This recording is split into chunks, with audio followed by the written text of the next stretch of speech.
Hi, welcome to HardReset.Info. Now I'm going to show you how to change date and time on HTC Vive headset.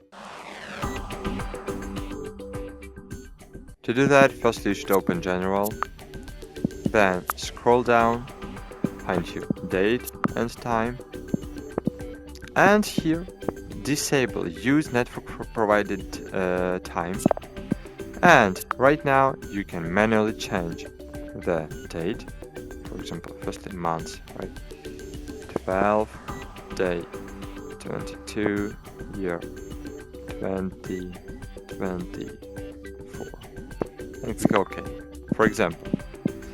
And the same station with the time. You can do it with the time zone, so you can even change the time zone. And that's cool. And that's it. Thanks for watching. Like this video, subscribe to our channel, and bye. See you.